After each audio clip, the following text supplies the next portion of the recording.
using that virtual pointer, and then I can get somebody to answer the question. Does that make sense? Yeah. Okay, so we'll crack on. I don't want to be much more than another 15 to 20 minutes. So I thought we'd start with the collision regulations, because there's a lot of them and because they're already in an order, so I didn't have to think too hard about it.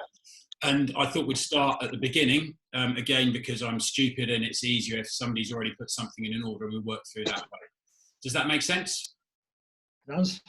The other advantage is that rules 1 and 2 are interesting, but not necessarily that important. So they're a good place for us to start. And if we need to work on the technique and the clunkiness of that, then not too much is going to be lost. Happy, guys?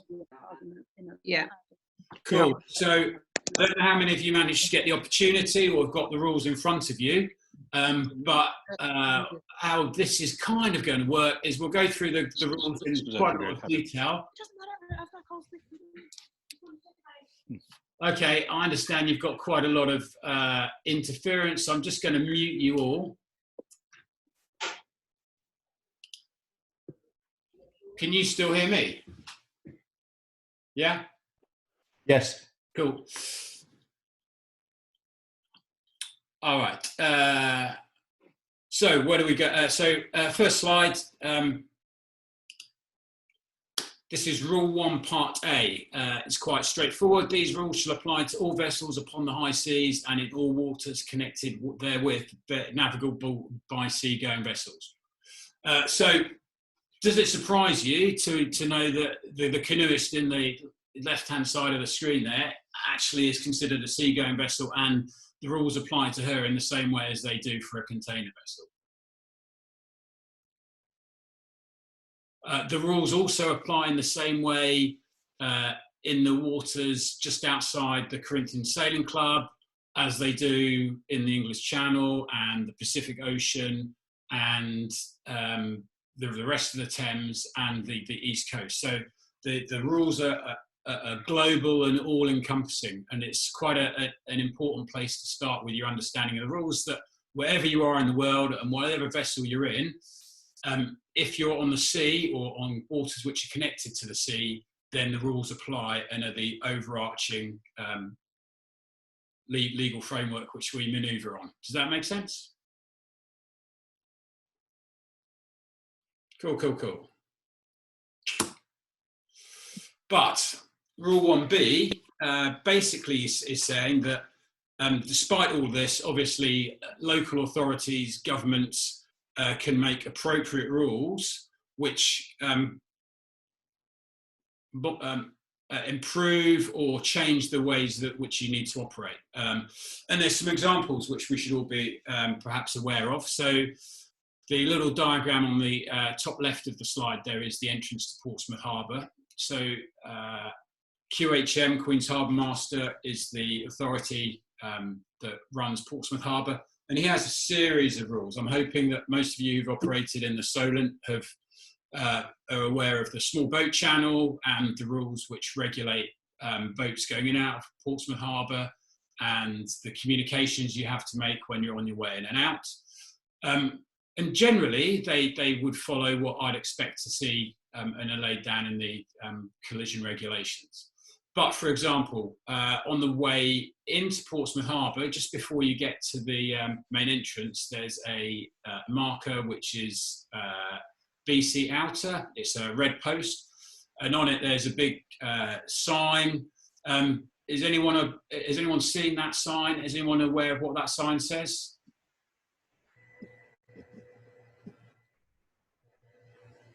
Nobody? I would say keep it to port. Keep it to port.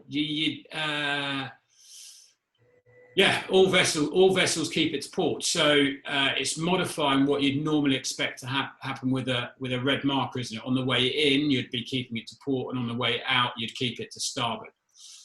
And the same there's another similar mark, ballast beacon or ballast pile, which is about a cable inside Portsmouth Harbour opposite Gunwharf, and it's another red marker which you always leave to port whether you're going in or out of the harbour. So a modification which is there to aid the traffic flow. Any other special rules in Portsmouth Harbour anyone can think of?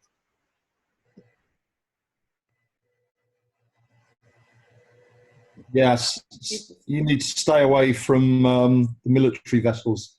Yeah, 50 metres away from military vessels. And you've got to keep the motor on. The motor, what, do you know what the rule actually says for Portsmouth Harbour? Not sure, but we don't have to do it in Chichester, but we do in Chichester Harbour, but we do for Portsmouth Harbour. Yeah, the rule says if fitted, your motor must be operational and engaged, which means that you've actually got to be motor sailing to go in and out of the harbour if you have an engine fitted. And that kind of makes sense anyway. I don't know. It's a very awkward place to try and sail through. The wind is very, very fluky there. Any other rules?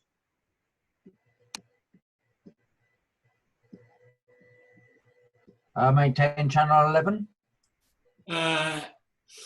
That is something that you do when you're going in and out of Portsmouth. I'm not sure it's a special rule, and you should do that in all harbours. You should listen to the port control. But yes,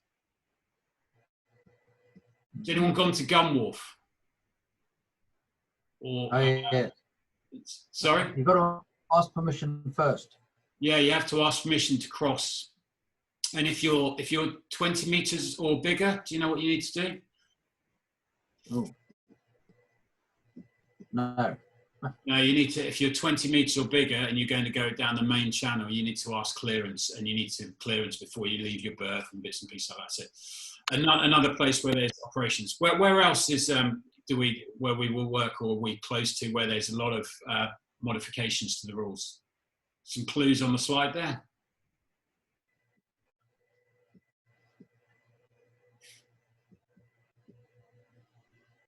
On the Thames. The Thames has got about a 200-page document which modifies the rules for operations on there, including vessels have got to be operating on AIS and blah blah blah, and a lot of commercial regulations. But I think the point is that for recreational users like us, some of this can be lost in the distance, and we need to think about it as part of our planning process, where and if special rules are going to be applied to us. And it's normally obvious when we should go and start looking for it. So when we're going to a big commercial port or a big place where there's a lot of operations going on which aren't purely for recreational craft, we're going to be perhaps creating a nuisance for people who are using the port commercially. Does that make sense? Thumbs up if you're all happy. Yeah. Sure. Rule 1C, I'm going to whistle through this, but basically what it says is that the government can make special provision for the lights and shapes which a warship might have, and it makes particular reference to maybe convoys. Does anyone know what if you would come across a warship at night in the English Channel, what you might find different about the lights on a warship compared to a normal merchantman?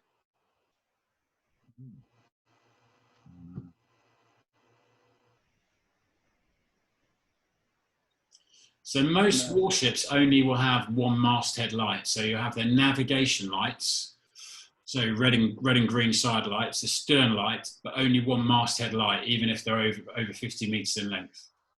And it's because they don't have the superstructure isn't suitable for having another light up forward. The other thing that you might find in the channel is a lot of, if there's flying operations, you'll see that a warship would have a red light well above its masthead light. And so it shouldn't be confused with a fishing vessel, but it could be because you get a red over white light. But warships are often also quite distinctive in how their lights are laid out. The masthead light and the navigation lights tend to be very close together because they're all around the bridge superstructure. But the ability for governments to do that is laid down there in Rule 1C. 1D, a very straightforward rule, but can lead to some confusion.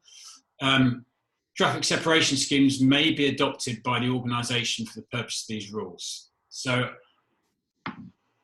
you're aware that there's a specific part of the rules which refers to traffic separation schemes, and I'm sure you've done it. You've talked about the fact that you have to be crossing at 90 on a heading 90 degrees to the traffic separation scheme, but that is only within traffic separation schemes. So the picture on the left there shows where there are traffic separation schemes in the English Channel, and I think the point that I'd like to draw out here is that if you're crossing from the Isle of Wight down to Cherbourg, you're crossing shipping lanes, but you're not crossing a traffic separation scheme. So the constraints that would apply to a small craft in the traffic separation scheme don't apply in the in the shipping lanes. Does that make sense? Thumbs up, everyone, or do I need to sort of do a little bit more detail on that?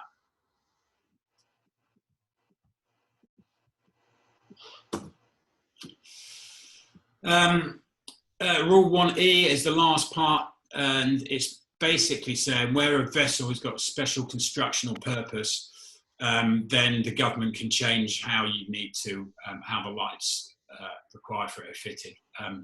I found it difficult to find some examples, except without really going back to warships. But you can imagine all this is doing is providing provision for governments to make their own slightly different rules for vessels which are have got a particular requirement or specific purpose of work. Happy? Lovely. Sounds good. Yeah. And rule two is perhaps my favourite rule of all. And I've kind of, if Carlsberg did collision regulations, this is probably the collision regulation that Carlsberg would have done. It can feel a bit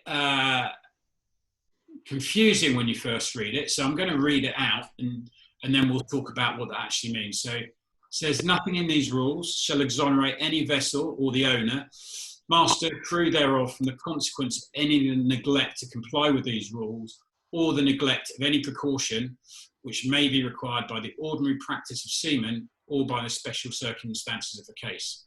So what it seems to be saying two things in the same sentence there. One of the things it's saying was, well, everyone has to follow these rules, but on the other hand, you also are not going to be in the right place if you don't follow common sense. And I think it's a really nice part of the rules that they accept that we're trying to make all vessels operate in the same way, and for captains to follow a series of procedures which will reduce the risk of collision, but accepting that sometimes that might not be the most appropriate thing to do, and that we should use common sense. And it uses the term, the ordinary practice of seamen or the special circumstances of the case to describe common sense. Does that make sense? Can anyone think of an example where common sense might trump the rules?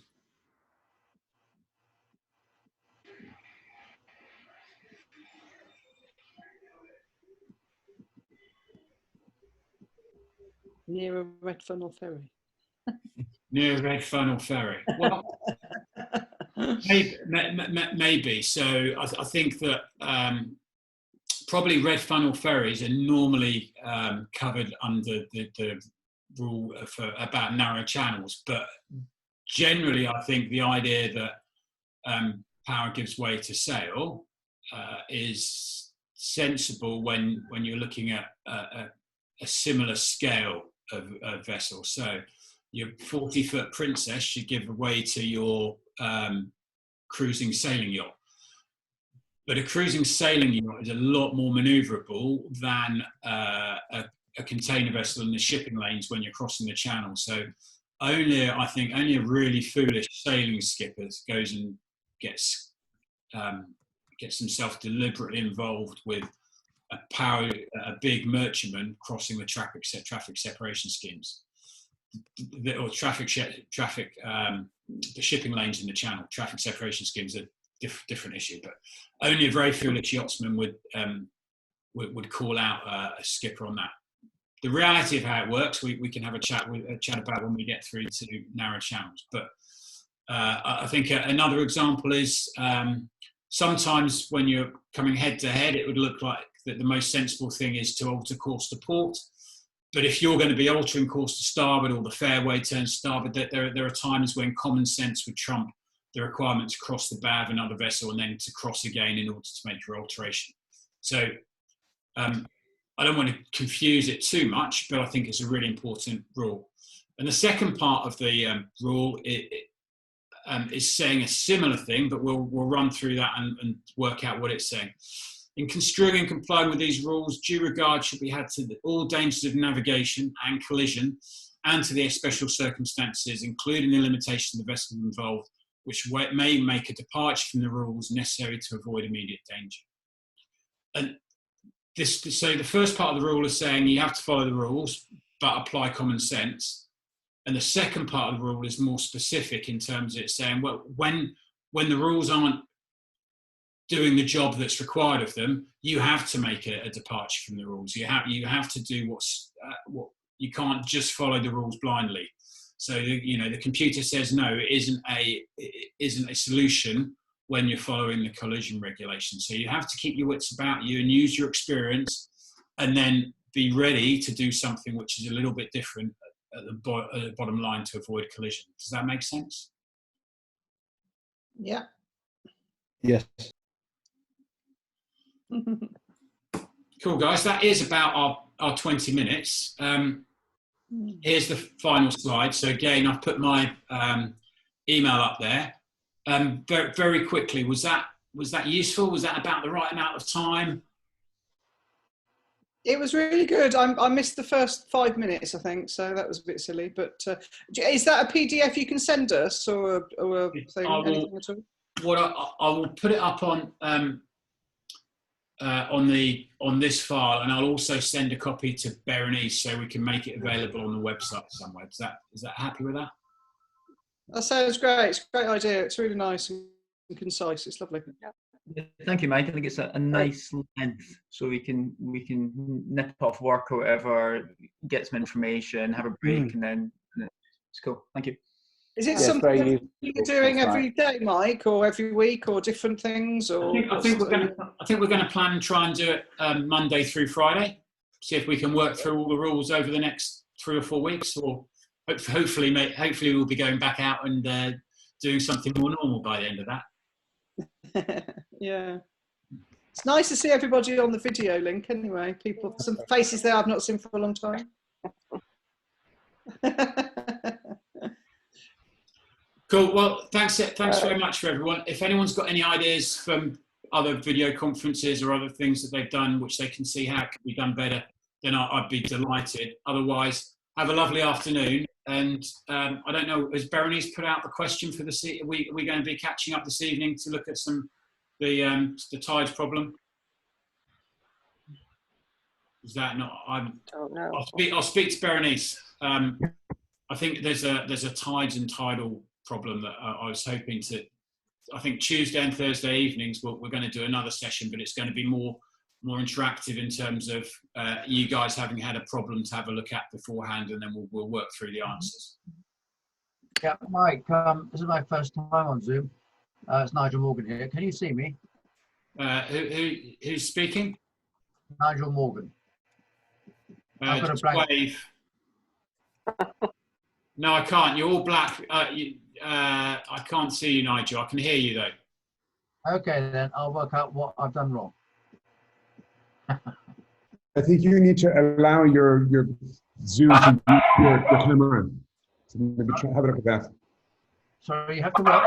I think you need to allow Zoom to use the camera on your laptop. Okay, then. So right.